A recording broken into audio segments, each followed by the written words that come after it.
Bismillahirrahmanirrahim. Assalamualaikum warahmatullahi wabarakatuh. Rabbi israh li sadri wa yassir li amri wahlul 'uqdatam min lisani yafqahu qawli. Allahumma shalli wa sallim wa barik ala sayyidina Muhammadin wa ala alihi wa ashabi ajmain. Amma ba'du. Yang saya hormati senior kita, saya hormati orang tua kita Pak JK dan Ibu Pak Mahfud MD, kemudian Pak Gubernur, Ibu Ketua DPRD, dan seluruh senior trainer kita semua, termasuk presidium yang saya hormati, serta seluruh peserta Munas ke-11 KAHMI.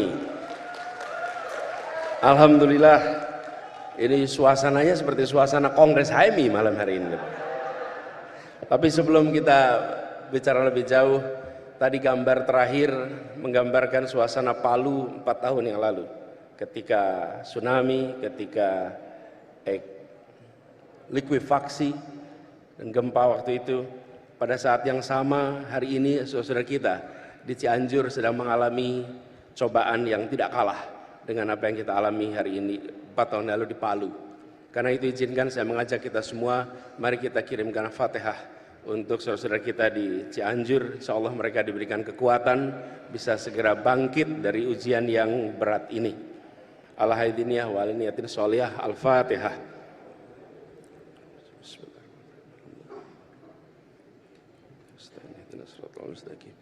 Shiratal ladzina an'amta 'alaihim ghairil maghdubi 'alaihim waladdallin. Amin.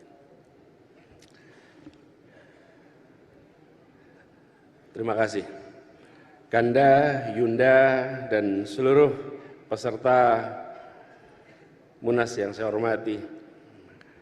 Meneruskan tadi yang disampaikan oleh Pak JK, Ketua Majelis Etik, ketika berbicara tentang HMI, KAHMI, lintas generasi, memang ada sebuah ikatan persaudaraan yang luar biasa kuat. Dan ini dibangun oleh semangat ketika masih mahasiswa, bekerja memikirkan bukan saja tentang dirinya, bukan saja tentang masa depannya, tapi tentang bangsanya, tentang negerinya, dan tentang umatnya. Jadi tadi sampaikan Pak JK, dan benar Pak JK, kita semua mengalami, apalagi yang di Jakarta, panggilan Kanda itu di mana-mana. Sering sekali Kanda, dan kita mengalami Pak JK, saya juga sering ngalamin. Adik-adik kita sering datang ke Jakarta, kalau saya karena dari Jogja, banyak dari Jogja datang, mampir, dan kalau sudah mampir, ngobrol agak panjang, saya ingat biasanya beberapa kali, dan sering ada pengalaman unik. Gimana, misalnya gini, Alhamdulillah Kanda, sekarang saya sudah lulus Kanda, sudah ke Jakarta, oh, Alhamdulillah, syukurlah sudah selesai. Sekarang apa kegiatannya? Alhamdulillah usaha Bang. Syukurlah sudah bisa usaha. Memang kita perlu banyak pengusaha. Bidangnya apa? Ya usahakanlah Bang. Jadi usahanya tolong diusahakanlah Bang. Jadi wah ini repot ini. Jadi keterampilan negosiasi, persuasi di HMI itu luar biasa manfaatnya ke depan. Luar biasa. Dan apalagi kalau ada keterampilan mengelola forum, luar biasa. Karena kita semua tumbuh besar di dalam sebuah tradisi intelektual, tukar pikiran, dan itu bagian dari pengalaman kita. Karena itu saya ingin meneruskan apa yang tadi disampaikan. Karena ini sejalan dengan tadi yang coba dipikirkan tentang bagaimana kita ke depan. Menurut saya salah satu hal penting di KAHMI adalah bagaimana peran kecendekiawanan KAHMI kembali ditingkatkan. Ini adalah sebuah tanggung jawab yang tidak kecil. Bagaimana kita semua merasakan keterdidikan yang luar biasa. Apalagi generasi awal, seperti tadi disampaikan Pak Yusuf Kalla, masuk HMI tahun 60, itu adalah generasi awal yang mendapatkan pendidikan dari kalangan santri, kalangan latar belakang keluarga muslim yang pada waktu itu masih minim karena SMA masih terbatas. Negeri ini membangun SMA tahun 50-an, tahun 60-an mulai perguruan tinggi, terjadi ledakan jumlah mahasiswa. Dan itulah generasi awal. Sebagian dari kita adalah generasi kedua. Saya generasi kedua. Orang tua saya yang dulu aktif mulai dengan HMI. Banyak sekarang sudah mulai muncul generasi ketiga. Dan ini adalah sebuah organisasi yang sudah atau yang berisikan orang-orang yang sudah menikmati pendidikan tinggi sebagai eskalator sosial ekonomi. Mereka yang masuk pendidikan tinggi terbawa di dalam proses eskalator sosial ekonomi, naik secara sosial ekonomi, naik secara peran, dan kemudian memiliki peran yang besar di Republik ini. Hari ini kalau kita melihat kami seperti sekarang berkumpul, ada yang di pemerintahan, ada yang dunia usaha, ada yang di kampus, di semua sektor. Dan barangkali tidak ada organisasi alumni gerakan mahasiswa yang memiliki jumlah doktor sebanyak kami, yang memiliki jumlah profesor sebanyak kami, yang memiliki pengusaha sebanyak kami, yang juga memiliki birokrat sebanyak kami, termasuk menteri sebanyak kami. Nah, tinggal itu satu lagi nanti. Wapres sudah, tinggal berikutnya nanti ya. Gitu. Nah, tapi artinya ini berkumpul mereka-mereka kita semua yang sudah merasakan manfaat pendidikan tinggi, manfaat ilmu pengetahuan. Karena itu ke depan negara akan maju, bangsa akan maju kalau kita tengok dari berbagai tempat. Minimal 3 hal menjadi pegangan, dan ini bekal dari kita di KAHMI ini. 1, menempatkan ilmu pengetahuan sebagai radar, sebagai kompas di dalam merencanakan, di dalam melaksanakan, dan di dalam menerjemahkan rencana-rencana untuk memajukan bangsa menggunakan ilmu pengetahuan. Pengalaman pandemi kemarin benar-benar sebuah kiriman pesan bagi semua pemimpin politik di seluruh dunia, bagaimana dihadapkan pada situasi ketika tidak ada kompas apapun kecuali mengandalkan ilmu pengetahuan. Pemimpin politik yang tidak mengandalkan ilmu pengetahuan, dia akan terjerembab dalam pengurusan COVID kemarin. Pemimpin politik yang tidak mau menghormati ilmu pengetahuan akan keliru di dalam mengambil langkahnya. Dan itu terbukti di berbagai tempat di seluruh dunia, termasuk di Indonesia. Kami di Jakarta termasuk yang dari awal bilang, kita harus gunakan ilmu pengetahuan, kita harus dengarkan para ahli epidemiologi, dan kita harus transparan dalam semua urusannya. Jangan ada yang tutup-tutupi. Karena pengalaman pandemi kemarin memberikan pesan kepada semua yang berada di kepemimpinan. Percaya pada ilmu pengetahuan, percaya pada ilmuwan, dan yang kedua, bangun trust, kepercayaan. Dan ini mutlak diperlukan untuk perjalanan ke depan. Sebuah masyarakat dengan tingkat kepercayaan yang tinggi, otomatis transaction cost akan langsung turun. Biaya yang termuncul akibat aktivitas interaksi antar masyarakat langsung turun ketika trust itu tinggi. Dan trust nomor 1 adalah trust pada pemerintah, pada yang membawa arah kepemimpinan. Karena itu ke depan poin nomor 1 ilmu pengetahuan, dan di sini kami berkumpul pribadi-pribadi yang memiliki bekal ilmu pengetahuan. Apalagi bila diteruskan ilmu pengetahuan yang diwujudkan dalam inovasi, pemanfaatan ilmu untuk terobosan-terobosan yang memberikan manfaat bagi masyarakat. Dan inovasi ini tidak terbatas kepada bidang yang terkait teknologi saja, tapi inovasi yang terkait dengan sosiologi, inovasi yang terkait dengan pemerintahan, inovasi yang terkait dengan public policy. Ruang inovasi itu dibuka besar, dan di situ negara akan mengalami kemajuan. Poin nomor 1 adalah bagaimana ilmu pengetahuan itu digunakan. Akhir-akhir ini kita sering merasakan ilmu pengetahuan sering dianggap nomor 2, teori sering dianggap tidak penting, ilmu sering dianggap nomor sekian, yang penting hasil. Belum tentu. Kalau kita tidak menggunakan rumusan yang benar, hasilnya tentu tidak akan bisa benar. Itu pertama. Yang kedua, etos kerja. Tidak ada pilihan lain etos kerja. Kemauan untuk kerja keras, kemauan untuk kerja tuntas, dan kita menyaksikan bagaimana organisasi ini berisi orang-orang yang ulet, tangguh, sanggup bekerja keras. Kalau tidak berada di dalam posisi-posisi yang kita lihat sekarang. Bapak Ibu sekalian, teman-teman yang saya hormati, pada saat kita buka puasa di Jakarta, kami bikin acara buka puasa. Ketika buka puasa itu, lalu kita ada tuan rumah dari buka puasa itu. Para tuan rumah ini adalah pribadi-pribadi yang dibanggakan oleh kami. Di tempatnya Pak JK, tempat Pak Mahfud, tempat gantian ini kita semua. Mereka ini berada di dalam pusat-pusatnya Jakarta. Kenapa? Karena mereka pribadi-pribadi yang memiliki etos kerja yang luar biasa, kemauan kerja keras yang amat tinggi, dan organisasi ini mendidik itu semua. Karena itu ketika bicara tentang etos kerja, tidak ada pilihan lain untuk kita mendorong. Makanya saya sering agak terganggu Pak kalau lihat ada hari Minggu diadakan jalan santai. Bangsa ini sedang perlu ngoyo, bukan perlu santai. Harusnya jalan, bukan jalan santai, tapi jalan ngoyo, jalan kerja keras, etos kerja. Dan kemarin Piala Dunia juga menunjukkan bagaimana Jepang dengan etosnya, bagaimana Saudi dengan etosnya, itu sanggup untuk bisa bangkit. Etos kerja yang luar biasa. Dan yang ketiga, kita bicara tentang etika. Bagaimana etika publik ini dijaga, kepatutan publik ini dijaga.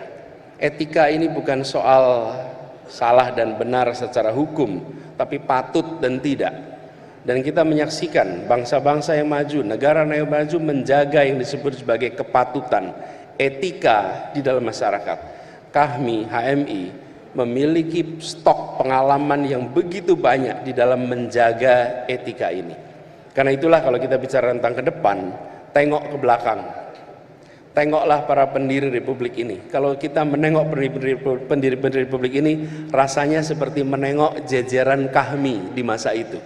Waktu itu belum ada Kahmi, karena HMI baru ada tahun 47. Siapa mereka ini?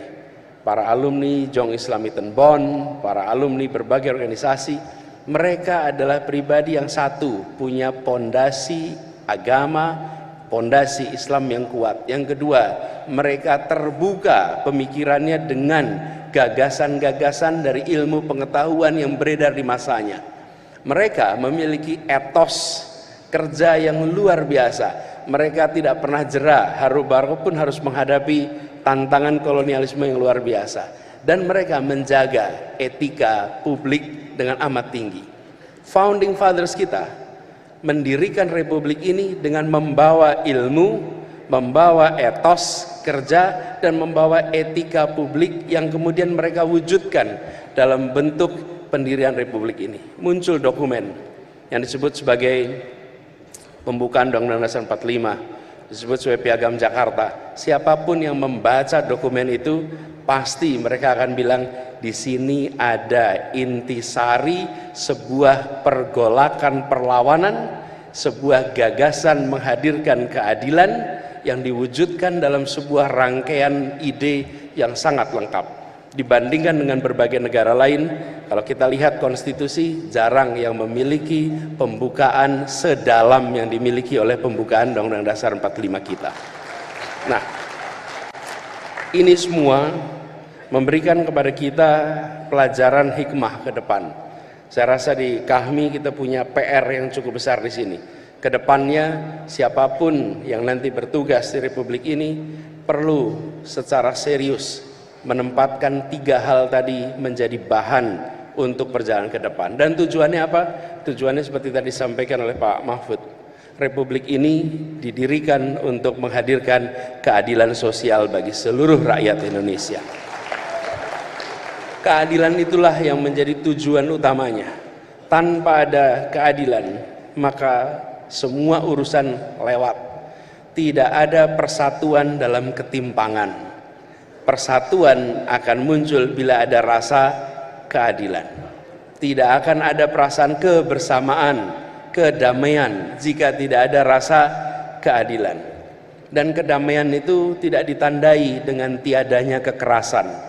Kedamaian itu tidak ditandai dengan tiadanya konflik. Kedamaian itu ditandai dengan hadirnya rasa keadilan. Itulah yang akan bisa menghadirkan rasa kedamaian yang hakiki.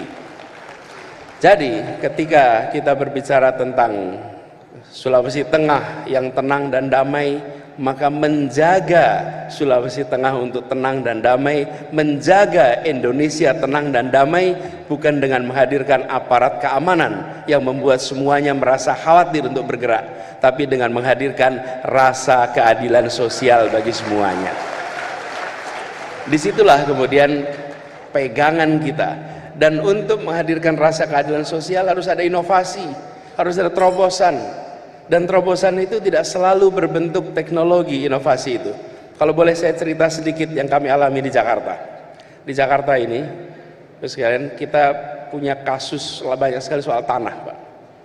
Ada rakyat kecil yang tinggal di tanah-tanah yang statusnya milik BUMN. BUMN. Banyak sekali di Jakarta, ratusan kampung berada di tanah-tanah BUMN.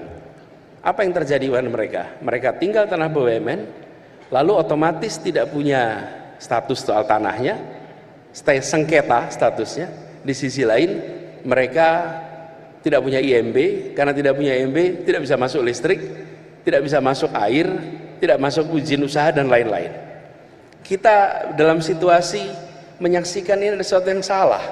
Apakah BUMN tanahnya di situ beli dari rakyat? Tidak. BUMN ini tanahnya dapat dari perusahaan milik Belanda yang dinasionalisasi. Perusahaan milik Belanda dapat tanah dari mana? Ya mereka datang digarisin saja tanah itu, dijadikan ini sebagai milik perusahaan Belanda. Tapi pencatatannya dipindahkan menjadi pencatatan aset milik BUMN. Kami di Pemprov dalam situasi begini, ini didiamkan tidak akan pernah selesai. Lalu kita bicara inovasi. Inovasi bukan dalam inovasi teknologi, tapi inovasi policy. Apa yang dilakukan? Kita buatkan yang namanya IMB kolektif. 1 RT, 1 IMB. Belum pernah ada di Indonesia itu. 1 RT, 1 RW, 1 IMB. Tidak ada. Tapi dengan 1 IMB itu, kita katakan bahwa urusan status tanah biarlah diselesaikan di pengadilan, tapi jangan sampai mereka yang kecil tidak punya IMB sehingga tidak punya listrik, tidak punya air minum, tidak punya akses untuk kredit, tidak punya akses kepada perbankan izin usaha, tidak bisa. Begitu dapat IMB, langsung mereka dapat semua kesempatan yang setara dengan yang lain. Kenapa inovasi itu dilakukan? Karena kita melihat di kota itu yang besar tambah besar, tapi yang kecil berdekade-dekade tetap kecil. Tugas negara hadir untuk memberikan terobosan agar yang kecil tumbuh menjadi besar dan yang besar tetap bisa besar. Jadi saya ingin sampaikan bahwa inovasi itu banyak ruangnya, dan ketika keadilan sosial itu ada di dalam benak kita, dan dalam setiap urusan kita tempelkan apakah keadilan sosial muncul di dalam urusan ini, apakah keadilan sosial muncul dalam urusan ini.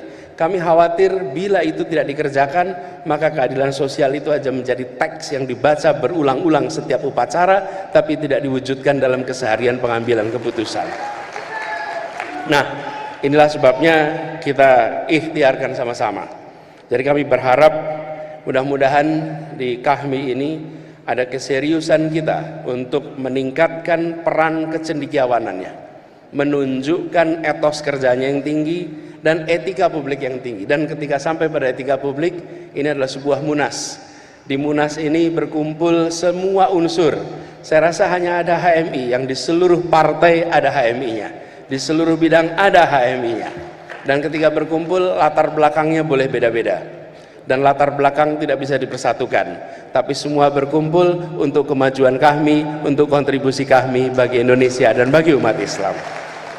Karena itu insya Allah nanti ini akan menjadi contoh bagaimana sebuah munas dengan bercirikan akhlak yang mulia, bagaimana perbedaan pandangan dibicarakan dengan kematangan, bagaimana tukar pikiran itu terjadi, dan bagaimana lawan debat adalah teman berpikir. Bagaimana kita menunjukkan KAHMI bisa jadi contoh di antara munas-munas lain yang akhir-akhir ini muncul dengan kekerasan. Dan kita bisa tunjukkan bahwa ke depannya HMI bisa bersatu. Insya Allah dengan kami bersatu kita akan bisa bawa agenda-agenda besar untuk Republik ini. Kita bisa sama-sama makin solid untuk memajukan Republik ini. Dan bila kami sudah berbaris, bila soft kami sudah rapi, rasanya semua urusan akan bisa diselesaikan dengan baik oleh kami. Dan semoga dengan Munas ini nanti tuntas, kepemimpinan baru mencerminkan variasi yang lengkap yang ada di kami, variasi yang komplit, karena kami memiliki begitu banyak unsur perannya. Dan harapannya seperti tadi disampaikan, insya Allah momentum perubahan yang mungkin akan kita saksikan sama-sama, di situ kami bisa memberikan kontribusi untuk semuanya. Itu saja dari saya, kurang lebih mohon dimaafkan. Terima kasih. Assalamualaikum warahmatullahi wabarakatuh.